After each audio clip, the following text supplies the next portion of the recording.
driving business.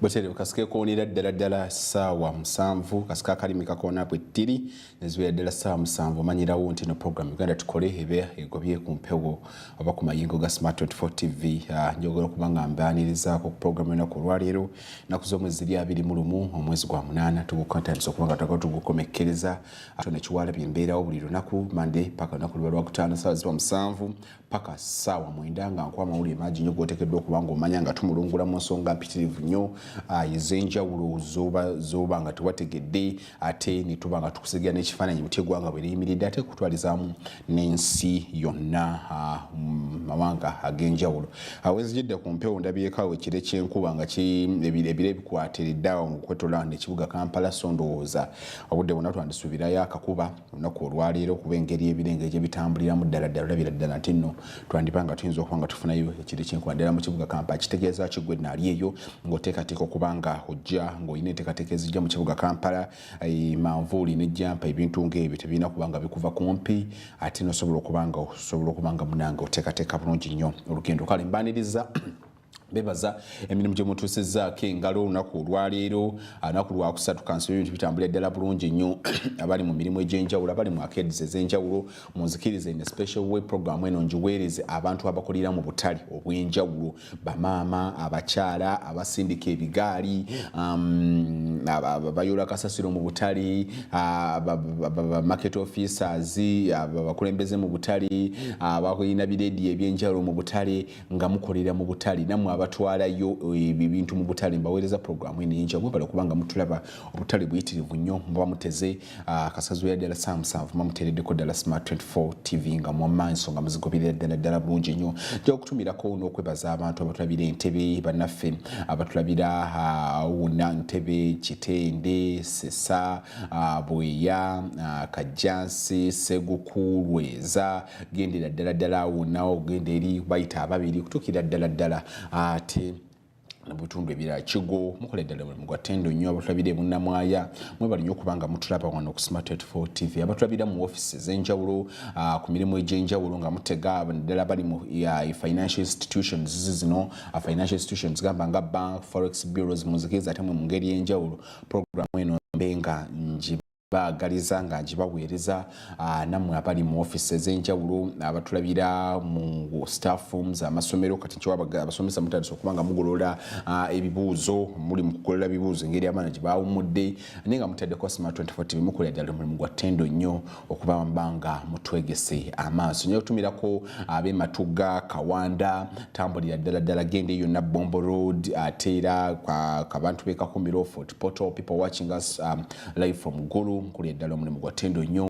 namwe abatulabira mu bitundu ebirala by'eggwanga ebitundu by'ebusoga ebitundu eri ebya Bunyoro mwebale nnyo mwebalirege ddala okubanga ate mutulabira ddala wano ku Smart 24 TV mugende maaso nga mutugoberera mikutu gyaffe emigattabantu muri Facebook Instagram atera kwoteeka ne Twitter kati X edayitibwanga Twitter oteeka mutesiga mu Smart 24 TV olona obutere bunosobola okubanga wamma otugobera tuli ku DSTV Go TV atera kwoteeka nayo TV app nasobola okubanga otugobera buterevu nera mu abatulabira egweru w'eggwanga nga mukozesa YouTube channel yaffe nga mustreaminga live mwebale nnyo waliwo omukyala bamuyita Gawude nasimbwa ye tavaako abeererako ddala buli kanaku aba atulaba awangalira nnyo mu bitundu ebyo Dubai mukole ddala omulimu gwa ttendo nnyo era tobeebaza mwebale nnyo okubanga ensonga muzigoberera ddala naku lwaleero bingi ebigenda mu maaso ino tugitambuza omwezi guno kuggweerako ddala tuli mu nnaku ezomekkereza guno omwezi ogw'omunana tugende mwezi ogw'omwenda ate tulabe ng'omwaka nagwo tutandika okuba nga tuguzingazinga bwe guba mukeeka nga kitegeeza tuba tubulayo katono ddala okulaba nga omukaaga gwaffe tuba tugumala kitegeeza ki nti omwaka gwo na the biggest percentage of the year tuzitambudde era tuzikomekkereza emyezi egisinga tugikomekkereza so emyezi egibulayo mitono nnyo nyini ddala kitegeeza ki nti wake up call olina okuzuukuka okwongera okulaba ki kyotakoze bulungi kwongera kulaba wawa kyali obunafu abaffe kwongera kulaba wawa olina okuteekamu amaanyi okwongera okulaba ng'omwaka tegugenda gutyo nga tolina kyogukozeemu tolina kyo kyofunyeemu naddala mu business yo mu bufumbo bwo mu abaana abali ku masomero mu misomo gyo abali ku mirimu egy'enjawulo kugamba olina okulaba ng'omwaka guno tegukkiriza genda kubanga abantu abasinga ku ffe naddala abali serious with life bwe tuba tutandika omwaka mutu bwe otandika omwaka kyandibadde kirungi era kinduza abantu abasinga kibasinga ogoberera nti bwe otandika omwaka tomala gayingira faayo baako n'ebiruubirwa byogamba nti kino nakino nakino nekino nekino kyenjagala okubanga ntuukiriza mu guno omwaka ba n'ebiruubirirwa byo set goals zoba oyagala okwachivinga ti naddala nga guno omwaka bwe tugombekereza tulina okulaba olina okuddayo ku drawing board wakuba n'ogamba nti kino nebwekiti nali njagala okukola wawe ntuuse bw'oba olaba nga byewateekateeka okubanga okola nga tonaba kubaako wootuuka olina okukola mu self evaluation olaba bwebadde bunafu bwange bwebadde bunafu bwaki bw'oba olaba nga goals zewali oyagala okwachivinga ozituuseeko olina era still okuddayo ku drawing board okulaba ti how have I managed to reach to these goals nsobodde ntya okutuuka ku biruubirwa byange bino binateekateeka okulaba singa kufe twali tuyingira omwaka twalina plans zizimba ennyumba abamu kufe twali twagala okugula amamotoka twali twagala okutandika business ez'enjawulo twali twagala obulamu bwaffe buveeko ku mutendera gwali mwaka gwa 2023 2024 obulamu bwe nga bugendako ku mutendera omulala so olina okufuba nnyo okulaba nk'oddayo awo watewandiika oba ebyo biruubirwa byewayina mu guno omwaka okwongera okulaba nkoze bulungi wano otandika okubanga otandise okuwegradinga nti 2024 atambudde bulungi 2024 kino kyemufunyeemu muzimbyemu ennyumba mukozeemu bwete muguzeemu ettaka muguzeemu bizinesi yange nfuniddemu omulimu mukoze bwete yate abaffe 2024 era zezino lose zensobodde okubanga nnyingi ddala mu abali mu bizinesi ez'enjawulo so gino emyezi egisemba giba myezi ya self evaluation kwongera kulaba ki ekiganye mu guno omwaka kyemba ntandikirako mu mwaka ogujja yaba feki kinalina teekateeka okukola mu 2024 nga kiganye nga bwemba ndaba nga bw'oba olaba nga weetaaga obudde obuwerako oyinza n'okwewa the scale of 5 years n'ogamba nti emyaka ng'etaano nja kuba ng'akikoze because tomanya walibaawo ebintu ebiba bikulemeseza okubanga ebintu ng'ebyo bituuka ogamba nga embeera y'obudde tugende kunaabuka kw'ebyensimbi n'ebintu ebirala bulwadde emigwa bitalaze ebintu ng'ebyo naye sobola okulina okufuba nnyo okulaba ng'oteekateeka okwongera okulaba nga 2024 takuleka nga bwe yakusanga ekyo tukifeeko nnyo 2024 tufube nnyo okulaba nga tatuleka nga bwe yatusanga olina okuleka nga atesiko oyina kyeweeyongeddeko awo nobwejjaga okubiriza era n'abavubuka omulanga tufube nnyo okulaba nga tukola tulekerawo ebintu by'okunyooma emirimu naddala abantu naddala abavubuka myaka awo 2017 gendera ddala ku myaka awo 20 myaka awo nga wasatu tulekera okunyuma emirimu buli omu baako kyokola ate n'abaana ennaku zino kati bali mu holiday bakomyewo tufe nnyo okulaba nga n'abaana abo tubateekako nnyo essira gwe omuzadde naddala negesa amaaso tufe nnyo okulaba omwana wange kyalaba ku mutimbagano omwana wange essimu gyaliko oba byalaba ku TV ddala bituukiridde kubanga ennaku zino kati abaana bayononekedde nnyo ku mikutu emigatta abantu egyo ate era kwoteeka n'ebirala bibalabalaba ku social media platforms ez'enjawulo so fanya okulaba nga abaana naddala nga bali mu holidays yes abamu olwa amasomero agamu nga go gasookayo mu holidays nga bakamalanga wiiki namba nga bafunye holidays nati waliwo n'abatandika kati okuwummula nga amasomero agasinga nga bagenda kuba bawummula wiiki eno abamu ndowooza banaasemberayo ddala bajja kuwummulanga olwakutaano lwamukaaga bwati awo naye fubanye okulaba nga omuzadde abaana bakomawoka ate era abantu abasinga at the last moment omwana yesa agenda mu third term oba term eyisa abaana okubajja ku mutendere gwe baliko kubasomera okugenda ku mutendere omulala ne tuwagala okupakuka mu wiiki ezisembayo kati abaana engeri gye bakomera ate nno oluwummula tugendamu olwokubiri lumpi it's a very short holiday so famanye okulaba nga at least ko oplaninga bulungi nnyo omanye nti omwana ono yesa agenda kubaddayo kusoma ddala bali mu candidate classes you might find that nti abaana bali mu candidate classes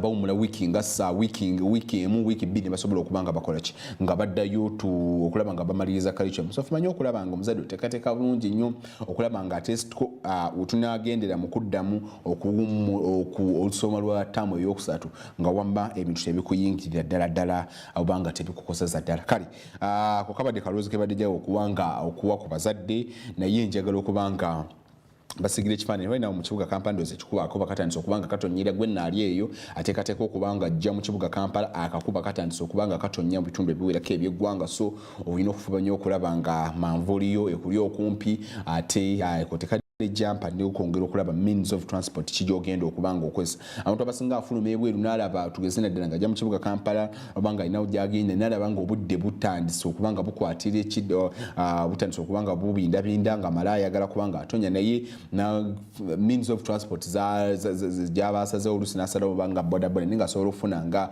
emmotoka ejja okusobola okumutambuza paka kuba nogera okulaba afunye bodaboda ate enkuba etandise otonya ate ayina waayimiridde ate obudde ate nga bwetwetegeeza mu scope ya development oba ebyenkulaakulana time is ensonga y'obudde okwata obudde kintu kikulu nnyo nyini ddala kale ndabuusaako wiiki eno yo mawulire agakyagenda maaso mu ggwanga ebimu ku ebyo tusuubira mu wiiki eno ebisinza okuwamba naddala bannaffe abaifudde essaawu akirajjukirwa nti wiiki eno baatandika bannaffe ab'ekiwayi kya Katonga ekyefudde essaawu baavaayo ne bakinoganya ne bagamba nti ne batuuza ku delegate conference awawe Katonga newankubadde ab'Najjanankumbi bakivumyanye bagamba bakikola ku lwabwe naye bwetwatulwalire Katonga waliwo resolution mpitirivu ko ze bayisa ng'ezimu ku ezo nali badde nsomasomamu ng'emu ku ezo esooka egamba nti tugenda kuba nga tukola ekibiina ky'ebyobufuzi naddako olwaleero bannaffe aba Najjanankumbi FDC ekiwayi kya Najjanankumbi ba respondings ne babaako okwogera okwenjawulo ku baddisaako eri bannaabwe kati so tuli mu lutalo lwa bigambo FDC eri mu lutalo lwa bigambo edda bwe tusoma ndoza ddala ebyafaayo European history twasomanga Cold War nga lutalo si lwa mundu naye nga lutalo lwa bigambo oli ayimirire n'aweereza ekigambo n'oli n'ayimirire n'aweereza ekigambo kati tugamba FDC naddala oludda oluvuganya right now ye state amweri bwetukyalira ddala awo ono aweereza n'ab'e Katonga baweereza ab'e Najjanankumbi baweereza kati kwegambira ddala embeera bwetu bwekyali naye ng'ate bwe tweyongerayo nga tulese FDC omwe kati balina okuyisa sofa mu nnaku zino zitwakatambulako mu wiiki eno ebimu ku ebyera ebizibu bityasangira ddala mu kibuga Kampala kwote ekizibu kya kasasiro kikyakwatidde ddala wansi ne waggulu kinajjukana wakubadde KCC yali yavayo negamba nti akasasiro tugenda kuba tumutwala Katabi n'enkumba eyo naye era kasasiro ekizibu kya kasasiro bwe wetegereza Ebifa ebikunganyizibwamu kasasiro right now mu kibuga Kampala ebisasiro bikyabembedde ate kati enkuba engeri gyetonya olunno ddala amane gwongera okubanga gukyabagira newankubadde ekizibu kino kigenza okubanga kituukawo nga mu ekiteezi gye baliwa kasasiro eyabunduka gye buvuddeko natirimbula abantu nga kasasiro eyimiriza okubanga eyiweyo kasasiro era bwewetegereza nadde netegereza embeera bannaffe abadde ku mulimu oguyikuula nga bakomekereza n'okubanga bakyayiikuula abantu abo bakomekereza process eyo kitegeeza abaki emirambo egikyawagamidde eyo gyakubeerayo paka gyakubeerayo paka naye nga katwongere okubanga tutunulira embeera naye nga ne gavumenti tetudde weekend era Monday cabinet yatudde neyongera okubanga ekubaganya tooki obange okubaganya ebirowoozo ku nsonga eno ey'ekiteezo kulaba abantu genda kuba nga tubaliyira tutya abaffe embeera eno tuyinza gikwasaganya tutya kulaba nga teddamu kubeerawo mu ggwanga laffe erya Uganda ate n'ebintu ebirala ng'ebiringa bwe bityo era still era weekend era ebimu ku ebyo bikyatambulira ddala y'enteekateeka y'entuula za palamenti ez'enjawulo ezigendereddwamu okuba nga ziri mu bitundu by'eggwanga ebirala gamba nga Ggulu Mbarara Masaka n'ebitundu ebirala as a Twitter regional parliamentary sittings bikyayogeza bangi nnyo ebisongovu nakwaddeyo parliament egamba ffe tugenda ate tutungire okulaba nga tukubaganya ebirowoozo nga tuli mu bitundu ebyo abantu bagenda okulaba nga bategeera parliament kyekifa mu parliament yabaffe parliament ekoleta emirimu gyayo naye ekyenjawulo kye tuba tusuubira mu nteekateeka eya muteekateeka eno eya regional parliamentary sittings oba entuula za parliament ez'enjawulo ebimu ku ebyo tuba tutunulira ndowooza byetuyinza okusuubira ebiyinza okuba nga bivaamu byebizibu ebigenda okuba nga biteekebwako nnyo essira ebizibu by'ebitundu ebyo kuba twagala tutuuke ku nkwadde parliament egenze Eggulu nakwadde parliament egenda e Masaka naye tugirabyeko wano parliament ng'eri Kampala parliament ng'etuula Kampala naye ng'ebizibu bya Kampala tebibeera number one priority so kumundu kuntwaga okwongera okulaba nga tulaba wenjawulo nkwadde yes parliament egenda naye twaga okulaba ng'ebizibu gamba ng'ebyenjigiriza ebitasanyusa bulungi nnyo ebyobulamu mu bitundu ebyenkulaakulana z'abantu mu bitundu gamba nga Ggulu nga byongera okuba nga biteekebwako nnyo essira so butafaananako ddala nga wano bwe kiri mu Kampala bwe wali ssetteeserezo w'eggwanga yennyini naye nga bwewetegereza enguudo mu Kampala teziri bulungi nnyo emyala waliwo emikolo waliwo egitali mikolo kasasiro naye kizibu ddala kiri awo kyakubiri kwegamba embeera ng'eringa bwetubuto nga tusuubire ekitugera kuba tukirabako nti ababaka baba batula Eggulu ababaka abava mu mambuka ga Uganda bajja kuyimira ku floor of parliament bagambe nti yes muli wano naye ffe tusanga ekizibu bwekiti ne bwekiti ne bwekiti tusuubire nti gavumenti egenda kubaako ekyenjawulo kyekola bwezo bikyali newankubadde bigambo bingi nnyo bikyagendera ddala mu maaso naddala ku nsonga eza regional parliamentary sittings naddala gamba nga ensimbi empitirivu nnyo ezigenda okuba nga zikozesebwa kumpi kati buli lutula lulina okuba nga lukozesa biliyoni 5 kati kwegamba kitegeeza ki bwe tugamba ku regional parliamentary sittings kitegeeza buli mukozi wa parliament yenna alina bakiraka baani balina okugenda ebiira parliament era singa gwali eggulo oba gwali emasaka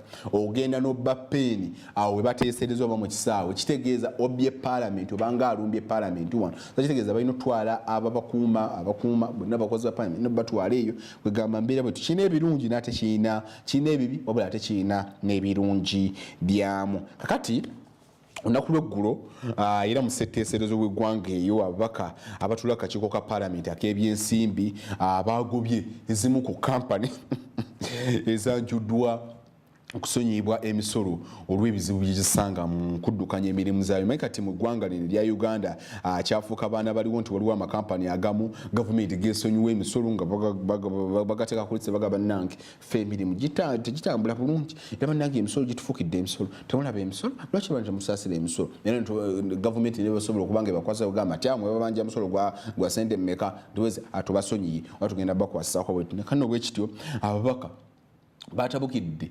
abakungu naddala abakulembera kampani zebaga bannange engeri kampani zino gye zigenda ku lisiti eno nga tetegeerekeka nemu kampani nebeerayo yo kumpi mu buli kisanja eri ku lisiti bannange lwaki kiri bwe kiti kiri ludda wa what is the technology eziri mu bino ebintu kiki who is fooling who njagala nsooke nkuku mbeera nga bwe yabadde mu parliament mu kakiiko kano ak'ebyensimbi nga ababaka bakubagana empawa ku ngeri kampani zino ezaagala okuba nga zisonyibwa emisolo engeri gye zaateekeddwa ku lukalala luno nkomewo otandikira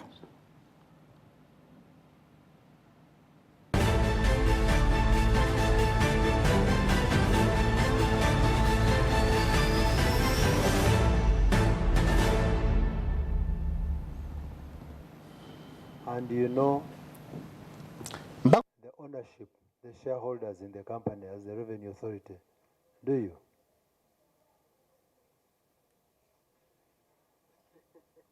Or do you think you can avail this information if you do? Sorry?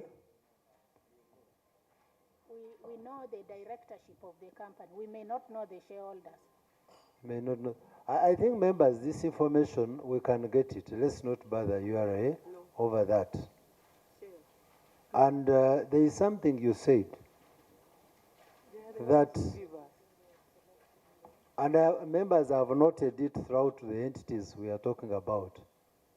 And that's why I wanted the commissioner to clarify that the tax liability that we are talking about is accrued interest and penalty. Is that true? Do you have any principle as part of the liability?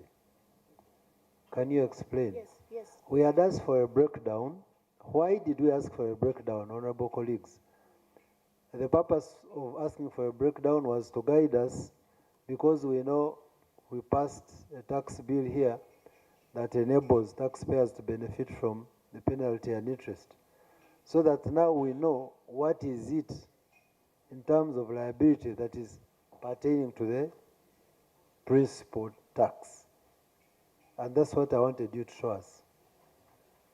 In this outstanding amount that we want waived, what is the breakdown in terms of principal tax, penalty, and interest? When registering companies, we are interested in directorship of the company, not necessarily the memorandum of association, because memorandum of association contains so much information.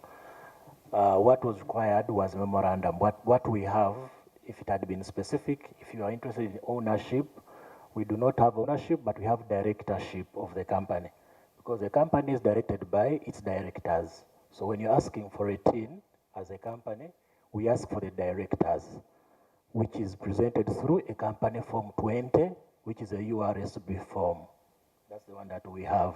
But we don't have memorandum of association and articles of association. That information is with URSB.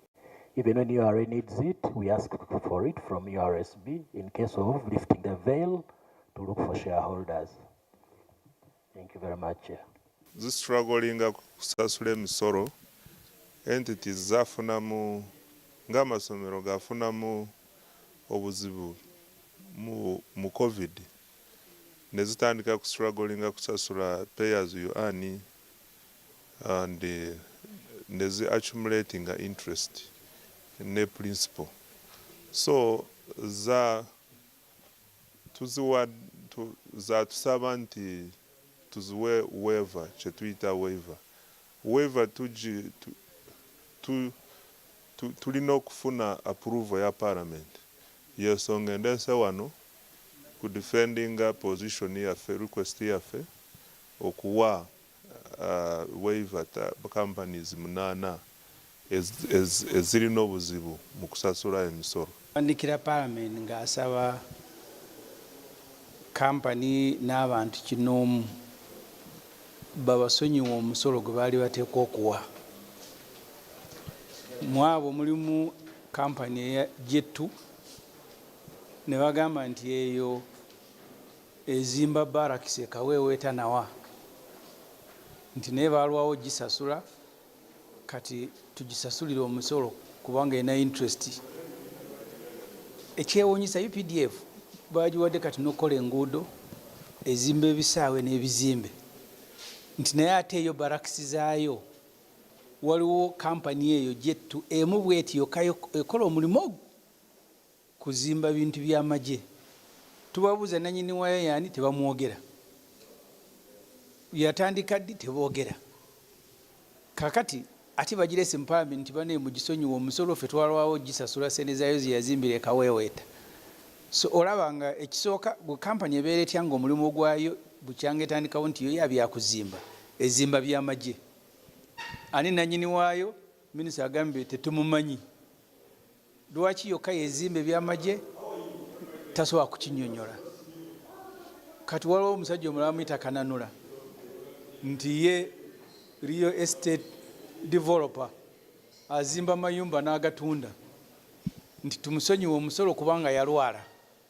Naye bwe yalwala n'addira erinnya lya kampani ye, erinnya ly'ebizimbe bye n'abiteeka mu kampani aleke bisasulira musolo. Ebintu bibiri oli byateekwa okutunuulira wano. Omwaka ogujja tugenda kusolooza omusolo gwa trillioni 31 naye nga tulina budget ya trillioni 7.2. Gavumenti tesobola kufuna musolo okutambuza Uganda naye ate tuwadde olukalala lwabo bye tuba tusonyiwa omusolo. Bw'osoma lipooti ya Auditor General yasembayo tuwa December 12, 2023, Auditor General ng'agamba nti Uganda yafiirwa ssente ezisukka trillioni namba mu kusonyiwa emisolo, naye ng'abantu be basonyiwa emisolo ensonga ze baawa okufunira abantu emirimu, okwongera ebyenfuna bya Uganda, kwezi ensonga teriiyo n'emu gye baatuukirizanga gamulekerawo okusonyiwa abantu emisolo.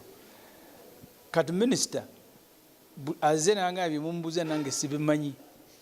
Chairman ne munga meeting tugigalewo nanga nti ayogereko byamanyi age tulinganga bali mu katemba.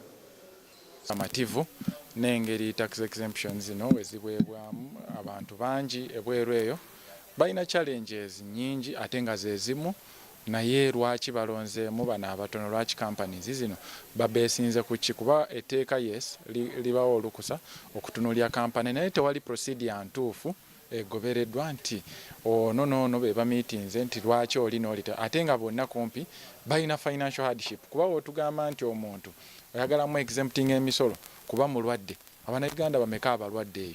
Kumpi Uganda yonna kati awo jabba otusonyiwa emisolo kuba buli omu mulwadde.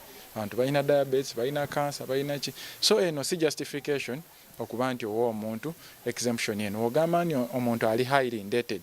Ffenna tulina amabanja, buli omu astrugglinga n'amabanja okusasula. It's about financial discipline. Naye omuntu otugambye alina ebizimbe mu Kampala, Namirembe Road, William Street, naye ogambe nti bamubanja milioni 600 ali highly indebted. So ffe wano tulaba nti tetuli bamativu, era ne minisita akirabye n'asobola okuwithdrawinga issue eno ekwatagana ku mukulu gwe bayita Donati, kubanga justification eno temala. Omuntu okuba nti alinamu obulwadde tekimuleetera kampani eyo kubeera exempted. Otunuulya kampani endala ya J2 Investment, eno kampani ekola contracts za government. Yes, government erwawo okusasula. So lwaki ono tumu exempting emisolo kuba government eruddewo okusasula? Abantu bangi babanja government trillions and trillions of shillings. Abannayuganda bangi abasupplyinze government ebintu, abakoledde government emirimu naye nga bali mu kustrugglinga n'emisolo. Lwaki tutunuulira kampani eneemu ate nga tugezezaako okugyayo ebyafaayo bya kampani ng'eraga ebadde evading emisolo eri mu kustrugglinga, erina investigation eyagikolebwako ng'eraga nti erina emisolo mingi gyebadde yeewala okusasula. Lwaki bagireeta ku lunaku lwaleero kubanga tubagi exempting okusasula VAT? Ate nga tukimanyi nti guno omusolo gwa VAT ogwa VAT gusasulibwa final consumer, so ene company eriwo okugucollectinga kuba weba construction company wegula sementi negule emitayimbwa n'ebiki byonna bibeerako VAT, so naye weba eri mu kola returns submitting mulimu VAT, so ya collecting VAT okuba kuba final consumer. So wewawalo companies zebaleeta nga baagala tuzijeko omusolo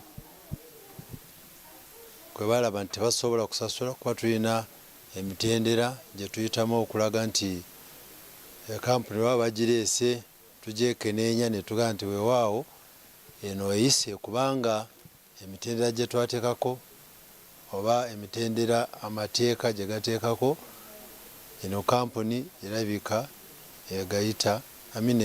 yagayitako kubanga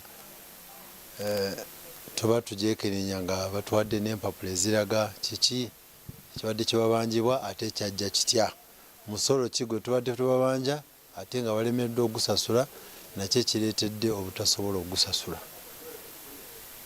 Leero kampuni zibadde ku kakiiko ka finance kenchairinga zibadde kampuni nga ziwera 8 nga zimu ku ezo g'emasomero oba universities ezisinga obungi nga balaga nti mu biseera ebya covid n'emabegako olw'abaana okubeera nti baali nga si bangi okusobola okusasula oba okuweza esente zinasasula abakozi bonna n'okulwaninga university beesanga nga bali mu mabanja. So nga akakiiko tukubyemu tooki mu ebyo era tujja kutuuka ku position oba decision gye tugenda okukola.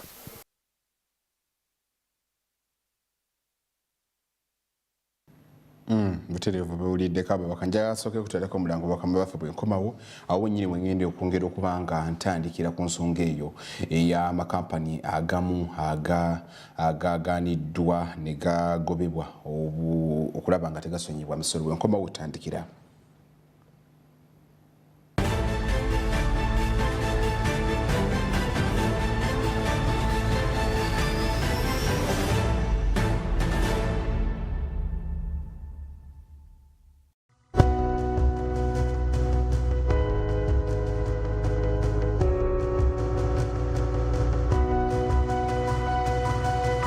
Smart 24, driving business.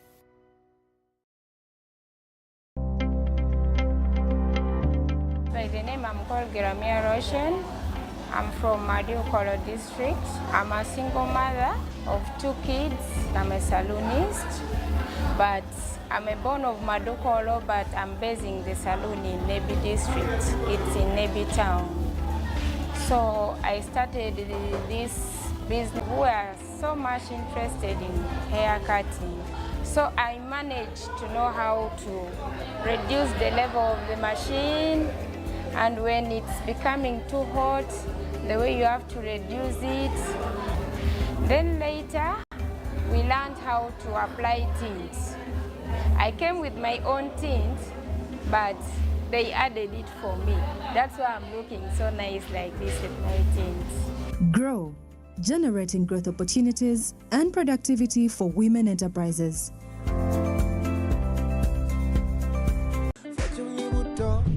Cooking oil like no other makes your meal so sweet and scrumptious. The taste of Uganda, yeah, the taste of Uganda,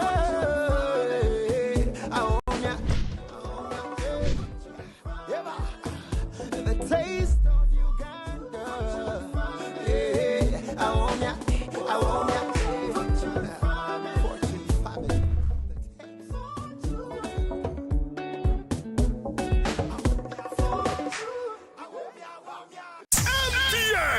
kutuusaako papapatetuwa busonga kati nokulu mukaga nga 3 omwezi guno ogw'omunaana jangu ku Dams Water ku Rugby Grounds tunyumirwe ng'okuyingira kijja kuba emitwalo 2 naye tiketi bw'ogigulira ku MTN Momo ogifuna ku mutwalo gumu ye ya VIP ya mitwalo 3 kati nonyiga *165*2 oba kozesa Momo app weegulire tiketi y'oku MTN Momo ku bbeeyi rayisi tosubwa abayimbi bonna ab'e Kampala n'ab'e Busoga papapate eneetegekeddwa Douglas Lwanga ne kutuusibwako MTN. Together, we're unstoppable. We all have that friend, always by your side for the big moments. Alina drama munji. And sometimes, akuteka ku pressure. But it's always there to celebrate your wins. Where would we be without our BFF?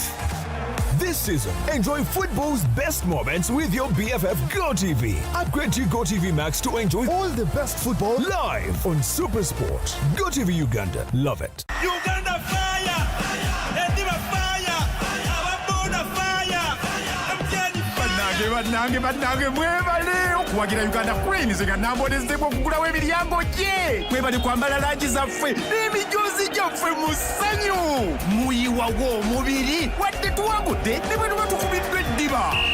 Kati nno Uganda Queens nga yeetegekera okwambalagana ne South Africa gattako ne Congo mu Septemba ono ate yo South Sudan yakwambalagana nayo mu October. Olwo baddiŋŋane ne South Africa ne Congo mu November ovaamu eki kuleeta fire. Anti awali obuwagizi bwammwe Uganda Queens tewali kigirema. Uganda fire! Bikutuusiddwako MTN omuwagizi wa Uganda Queens namba emu nga tuli wamu tewali kitulema.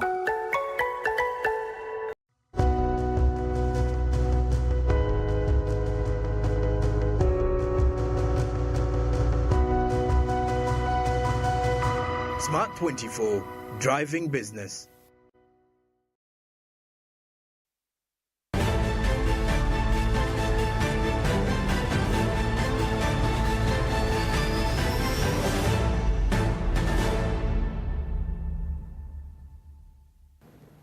Butele nyongera okubanga nkulisa yimbulango bakama baffe gwe omulungi akyekumbidde ku program Uganda Tukole nze Derek Tony Chwalabye tubeera okuva Monday paka naku lubeera lwakutaano ssaawa ziba 7 paka ssaawa 9 ndaba wano ssaawa zikyali 7 kwakayitako eddakiika 36 kansubira ekyemisana kitambula ddala bulungi nnyo wano mu kibuga Kampala akakubako kakyagendera ddala mu maaso n'okutonya kansubira kati akakuba engeri gye katonya Mwe gisinga jiba at a stand still and dala movement abantu babali maduka abakyagamye enkuba ne kansubi bitambulira ddala bulungi nyina mwe enkuba nge bakwatidde mu banks ne financial institutions ezenjawulo bakyali mu office mu mutulabira kansubire wa maka kuba ko mukalabidde ddala bulungi omeka tibuli enkuba luwetonya mu Uganda ne bandoza tugenda tandikayo survey okunoonyereza the connection between jam ne enkuba buli enkuba luwetonya naddala ng'etonye mu bwa amalya g'ekyemisana after lunch akalipagano k'ebidduka akawungeezi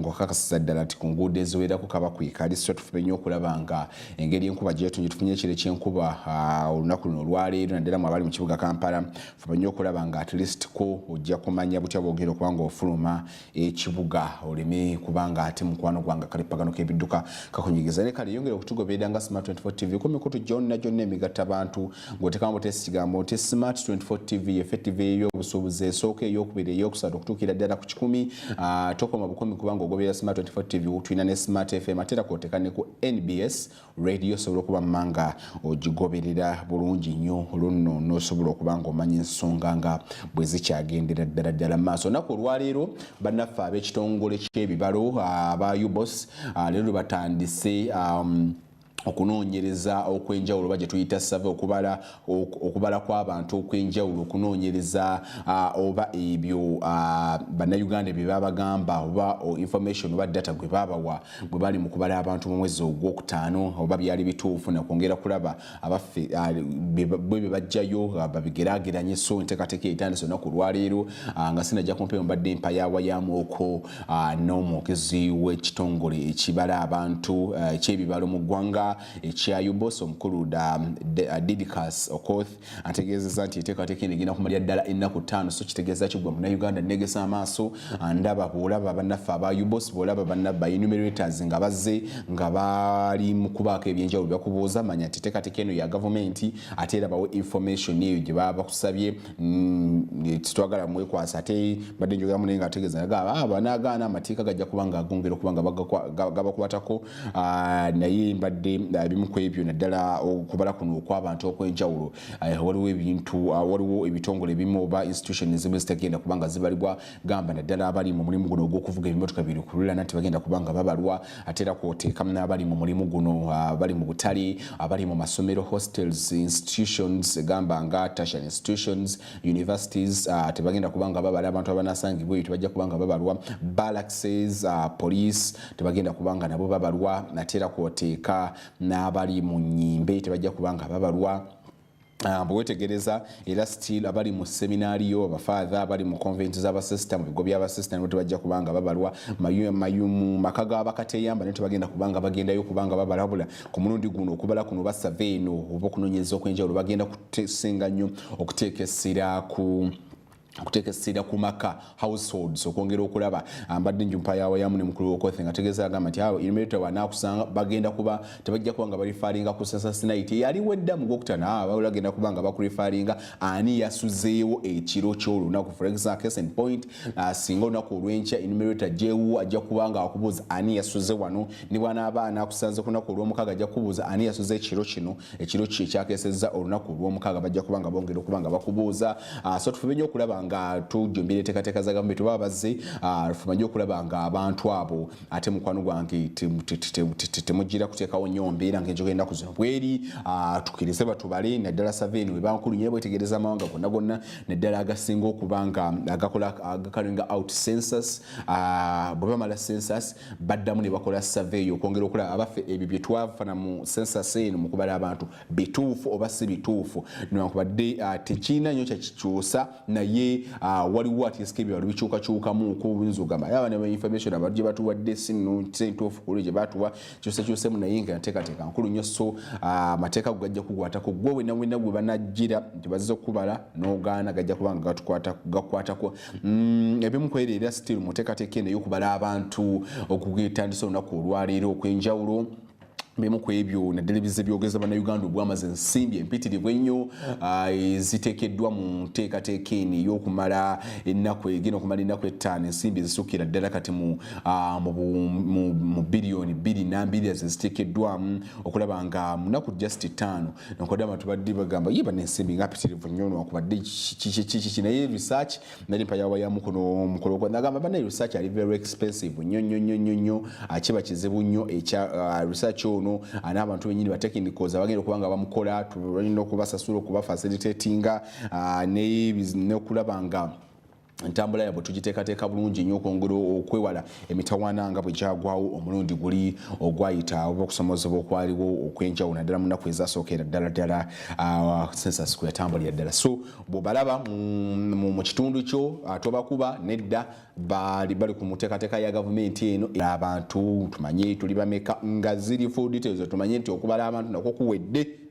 naye sofa ebimu ku ebyo twavaayo ebyavaayo basooka okubanga bitulaga ebyakava mu kubala abantu batulaga nti abasajja batonoko ku basajja batusinga abakazi basingako miliyoni ng'emu bitundu bya Buganda birina abantu bayitirivu nnyo okusinga ddala mu bitundu bya Buganda balinga miliyoni nga 10 embanzi kutte bulungi nnyo ne beddirwa ebitundu bya Busoga ate Kampala yekka asuza abantu abasukka miliyoni 2 so banafe abayibasi bajja kubanga batuweera ddala for results ate mu mwezi guno gwa September so balaba eyo mukwano gwange manya nti bali ku nteekateeka ya gavumenti kakati weekend last year tutambulira ddala tuli mu kye tuyita evaluation week era evaluation week ndoza twandagambye bali mulimu gw'okunoonyereza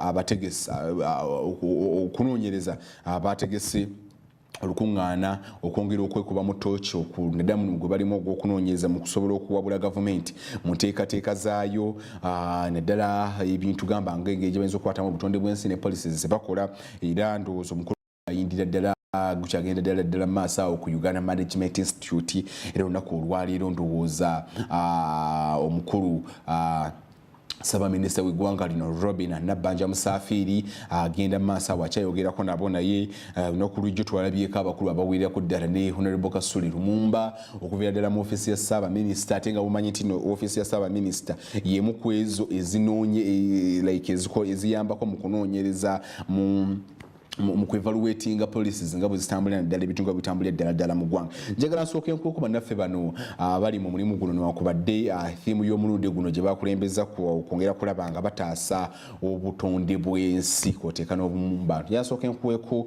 ku bannaffe bano aba evaluation week emikolo gikyayindira ddala maaso awo gikyagendera ddala maaso awo ku Uganda Management Institute nkobe otandikira. I do not want to talk about poverty as a problem of Africa. It is not. The problem of Africa is Africa. And the earlier we stop thinking that our problems come from elsewhere, the better. I want to put a question. Can the financial architecture that we are working in develop Africa? Does Africa need trade? Or do you need aid? The choice is yours. Do you need trade or you need aid?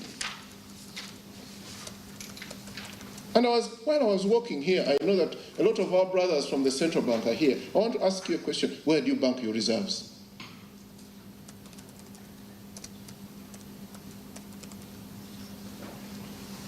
Are they with the African Development Bank?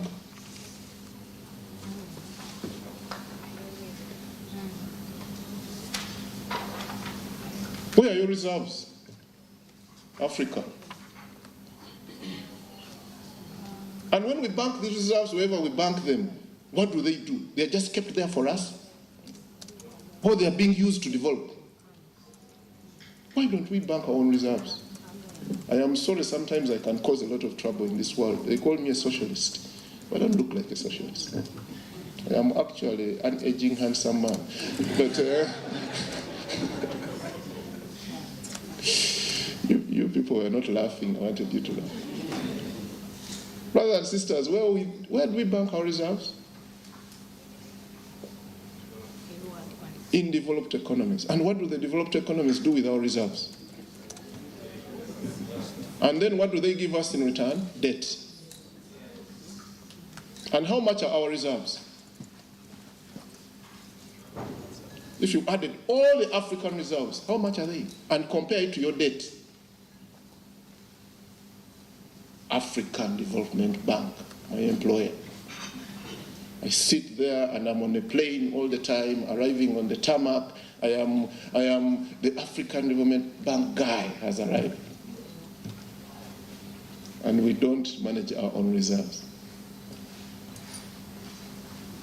And the biggest shareholders in the African Development Bank are not Africans. Oh my God.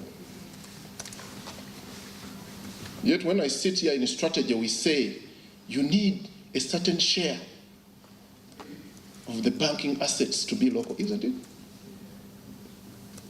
This is my brother-in-law. So I am very careful. She could take my wife away. So if we say that the share of African financial assets must be African, why do we let our bank be owned by other people? And yet, the other people, and I'm sorry to use that word, are holding our reserves. So is the African problem poverty? Or is the way we think about ourselves? We are incapable of keeping our own reserves, and yet we have a AAA rated bank, isn't it? Isn't it AAA rated? The last time I worked for that bank, it was AAA rated. And I made sure I worked for an international bank because I never wanted to be a low chicken all the time. So what does Africa do? What do we do? Brothers and sisters, what do we do to change around this position? When I want to export milk from Uganda, it must go to France before it goes to Algeria. Can you imagine? And who am I competing with in the Algerian market? Those who know. The milk there comes from France. And my milk must go to France before it comes to what must Africa do to be strategic connectivity. We must connect Africa. International Association for Strategy Professionals. This is the first time we're having such an international event that brings all strategy professionals from across the globe to Uganda. We have a chapter, as you heard before, in Uganda, and we are about 35 now members. In Africa, we are close to 100. Nigeria started after us, but they're growing, and the numbers is now way over 50 members. So this coming to Uganda is a great opportunity for all strategy practitioners and strategic planners in this country to converge and find more collaborative ways that we can utilize our profession to see that we apply this profession and the knowledge we have to assist our institutions, our companies, our government. You know about the National Planning Authority. So all strategy does is prioritizing the scarce resources that you have to achieve your goal. And so the only way that we can prevent the hemorrhage of resources, public resources, is through prioritization. And prioritization can only be gained through strategic planning. Tuzze wano ng'aba office ya Prime Minister abakola monitoring and evaluation mu government eno fe abalondoola emirimu gya government n'okulaba nga government byekola biyamba omuntu wa bulijjo naddala ku nsonga ey'obutonde gye twaliyise climate resilience. So twagala okulaba emirimu egikolebwa ginaayamba ensi eno okweyongera okuba ennungi. Bwe njogera ku nsi Uganda n'ensi zonna kuba ajjukira ffe bwe tunaakola ffe kabannaffe ne batakola tujja kuba nti era ebizibu byabwe bijja ne bitukwata kati tulaba enkuba bw'ebezza okutonya ennyingi oba kibuyaga eyinza okuva ewa mulirwana n'egyekuba. So byonna bitukwata. Tuzze wano lwaki tumukolo twagutadde mu UMI twayagadde UMI research bwe wadde bakola ne ama universities endala tubadde byonna nga tetubikozesa tugenda kukanya tubikozesa tutya eyo research ebintu byabafunye mu field tugenda bikozesa tugenda kukanya engeri gye tuba tubikozesaamu okulaba nga bituyamba okutereeza mu mpeereza gye tuweerezaamu bannayuganda okulaba nga twenyigira mu kufuna mu kulongoosa ebyenfuna mu maka kuba mujjukire bannayuganda abasinga bali mu kulima bali mu agriculture. Enkuba ekola kinene nnyo mu bintu bye banaakungula. So kati naye emirimu gyaffe egimu giba gitataaganya engeri enkuba gye tugifunamu tulongoosezza tutya. Kati abantu abali mu ntobazi bwe gavumenti etugamba bave mu ntobazi naye okuva mu ntobazi bagendewo ate bagende bakole ki. Kati tugenda byogerera wano tekinologiya ky'omupya azze gwe tusobola okulaba nti omuntu waba ali mu ntobazi ng'akozesa yiika 2 asobola atya okukozesa ekitundu kya yiika ng'avudde mu ntobazi n'aba ng'asobola okwebeezaawo ne famire ye. So tuzze wano okuba nti tukozesa omuzungu kye yali gambye innovation bano be balowooza bano abakenkufu tubitadde tutya mu nkola nga gavumenti tugende tuddeyo tubiteeke mu pulaani kubanga n'essaawa yeeno tugenda kutandika okukola budget ey'omwaka ogujja. Omawuliriddeko Honorable Kasule Lumumba emikolo gikyagendera ddala mu maaso enteekateeka eyo conference ekyagendera ddala mu maaso wali ku Uganda Management Institute era nnaku olwaleero badde ndabakaawo Robina Nabbanja Musafiri Ssaabaminisita w'eggwanga lino yamugenyi omukulu emikolo egyo gikyatambulira mu evaluation week kati ate bannayuganda omanye kati obwavu mu Uganda bufuuse namulanda ng'amabeere gambwa naye mu Uganda wano waliwo abavubuka ab'enjawulo abavudde ne batandika omulimu gw'okutereka ensimbi olwo basobole okwenganga ebiseera by'omu maaso. Abasinga ku bano bagamba tebasobodde kufuna mu nteekateeka za gavumenti kyekibatanudde bagamba ffe katuyambeko katutandikewo okulaba nga tweterekera ensimbi ati bunaffe obukya buziba butera okukya ate era yeeterekera butera okukya ate era mune tulina tukulanko ne Katonda garanti nti omwaka ogujja bijja kubeera bulungi nnyo nate nga wetegereza enkola eno ey'okulaba nga okutereka ensimbi kintu kirungi nnyo era njagala okubiriza abavubuka abasinga kujjumbira enkola eno ey'okulaba nga mukola obundi ate nammwe mwennyini nyo abatereka ensimbi z'abantu naddala obusako butulimu eyo obubiina bw'obwegassi bufenye okulaba nga ensimbi z'abantu muzitereka bulungi nyansooka enkuba ku bavubuka bano abateera ntama abagambye affe enteekateeka za gavumenti tuzifunyeemu ffe katandika ekyaffe. The various levels and other partners to enhance youth participation in budget processes, ensuring that their priorities are reflected in both national and subnational budgets. Education institutions must also evolve to respond more effectively to the labor market demands by balancing on the content with practical skills. Lastly, we urge stronger public-private partnerships to address the skills mismatch, to ensure that students graduate with market-relevant skills co-designed with industry partners. But to reflect on the incredible potential of Uganda's vibrant and dynamic youth population. I mean, it's a public secret. Uganda is the second youngest country in Africa or in the world, and 75% of the people are under 30 years. So this presents us with an incredible opportunity, but to fully realize this opportunity, we must focus on equipping young people with the skills and knowledge they need to thrive in this evolving world. But of course, let's first acknowledge some of the progress that we've made so far. The government and various organizations like BRAC have invested in vocational and technical training for youth across the country. And young people have been equipped with practical skills in fields like agriculture, carpentry, tailoring, and ICT that are directly applicable to the job market. They've just shared with us some of these initiatives, and I know about the ELA project by BRAC, where young people have been supported to start their own businesses. But there are also initiatives like the Youth Livelihood Program, High Innovator, that are supporting young people to start their own businesses. But significant challenges remain that we need to overcome, and that we need to really challenge so that we can be able to unlock the potential of Uganda's youth. Many of us are still grappling with the stark reality of a job market that often fails to accommodate our skills and aspirations. I just told you I'm a conservation forester, but now doing business. But that is a passion, no? But of course, there are a lot of young people out there that have graduated from university, from different institutions of learning, and they still don't have jobs. When you look at this quality and access, you find that there are cases where we're trying to build up or to have TVET institutions in our country.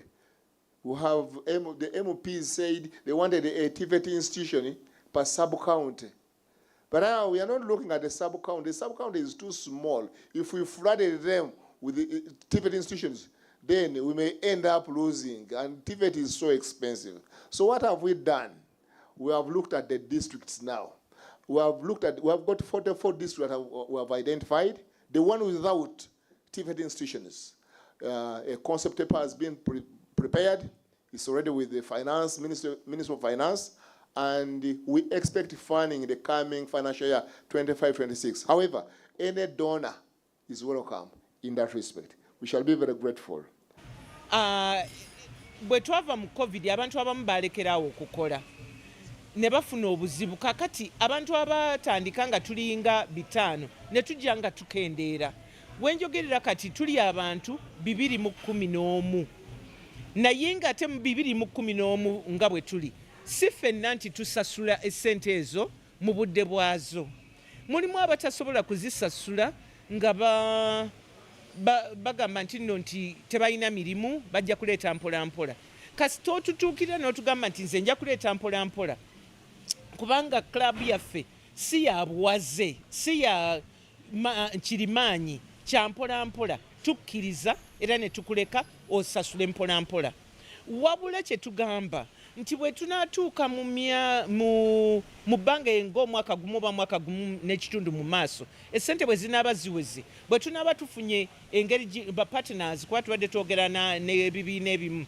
ebyatandika edda ebineneko nga twagala tukwataganire wamu oba batuwe ku magezi tusobole okwezimba oba tusobole okuzimba amayumba oba tusobole okugula ettaka nga tetwagala kikola ffe nga ffe ffekka kubanga tutya nti oba oluusi tuyinza okusiŋŋaana abantu ne batubba essente zaffe essente kwegamba ze tuzze nga tutereka mu kwefiiriza ennyo abanaaba batuukiriza essente ku kiseera ekyo be bajja okusooka okufunamu bajja kusooka bwe kinaaba nga mayumba nga tujja okugula be bajja abanaaba basasudde essente ezo bajja okusooka okufunamu ekizibu kye tusiŋŋaanya awalala mu bwe tuteekateeka enkuŋŋaana abantu abamu tebabeerawo tuteekateeka enkuŋŋaana ez'awamu nga tusinkanye abantu abamu bali bizi tebajja ekizibu ekirala bwe tuteekateeka enkuŋŋaana eza buli myezi ena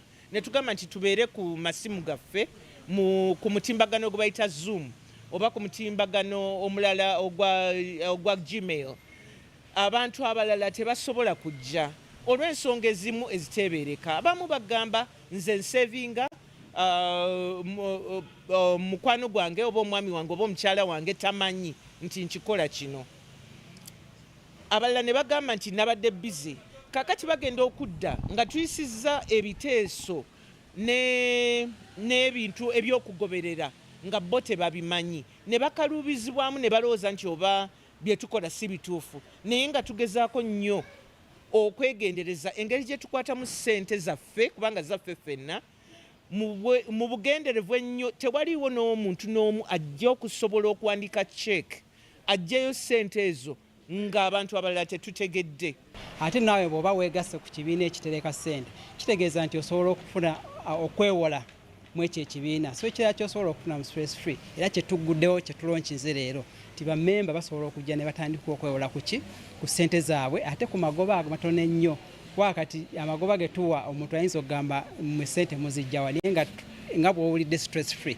bammemba baffe tetwagala kukola ki kuba kaluubiriza kubanga amagoba ge tujjako gali kitundu kimu 1.6 ku ssente z'obaho okoze eki weewoze z'osasula so akakasente katono nnyo ate ng'osobola ozisasula mu bbanga lya myezi 3 so tulowooza nti bwe tuba tuteekawo ensawo esobola okuwa abamemba ssente ne beewola tusobola okubayambako ku miitingi ebizibu bye bakola ki bye balina nga ate tebasuuliridde kukola ki kutereka ssente kutereka nsimbi kubanga abaganda balugera nti yeterekera butera okukya tumenye okulaba nga bwe kimu kyetukola tutereka ensimbi kati njeyo okuba nga mbasibulira mu ssaawa yaffe esoose tulabagane mu ssaawa yaffe eyokubiri enkuba yeetonyetonyeemuku kansubire tekosezza nnyo anzedde Victoria Kiwalabi musibe bulungi